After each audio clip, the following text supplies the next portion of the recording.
So I was trying to think about a story and my brain's just been a little scrambled. So I did get to thinking about how many are familiar with 13th Sabbath offering?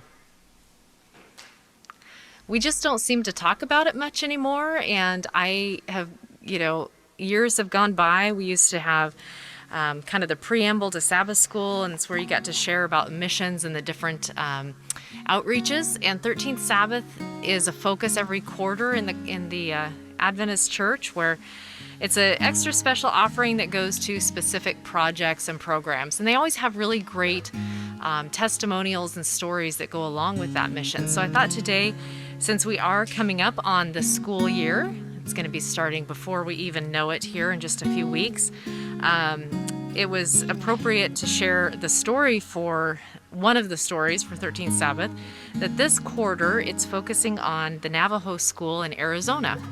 And so this is a story about Caitlin, who's 11, and Callie, who's 9. And they are sisters who ended up back at home on the Navajo reservation right in the middle of the school year. The COVID-19 virus was spreading and schools were shutting down across the United States and the rest of the world. Caitlin and Callie stayed in the girls' dormitory while they studied at Holbrook Seventh-day Adventist Indian School. When the school was forced to close to keep the children healthy, the sisters traveled home to a town located about 90 miles away in Arizona. Back at home didn't mean that they were on vacation. They still had to go to class to attend and homework to do. Their teachers were preparing everything online. The only problem was that Caitlin and Callie didn't have internet in their one-room log cabin. Their home also had no indoor plumbing and no electricity, and the electricity came through an extension cord from a relative's house next door.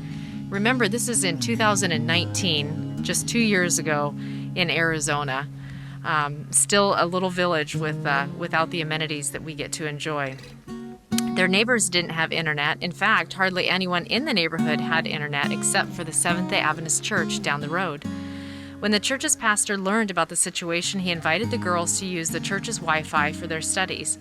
So it was that Caitlin and Callie found themselves skipping along the dirt road day after day to do their schoolwork at the church. As they walked, they smiled as they remembered good times at Holbrook School. They also sang happy songs about Jesus that they had learned at school. Among the houses they passed, one was known as the local drug house. The house's paint was peeling and one of the windows was broken. People seemed to go in and out of the house at all hours.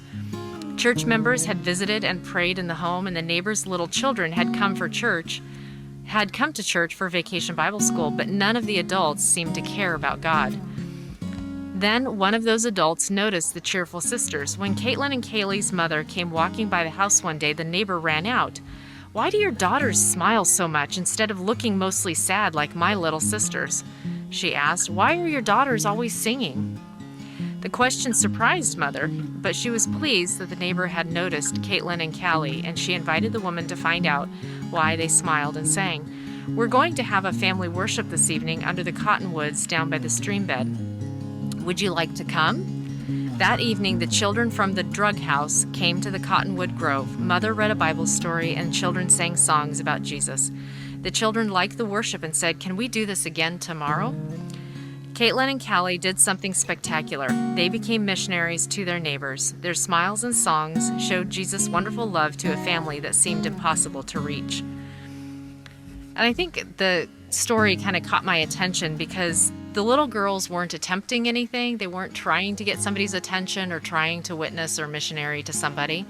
But their actions and their excitement and their energy and their love for Jesus made them noticed by those that were around them.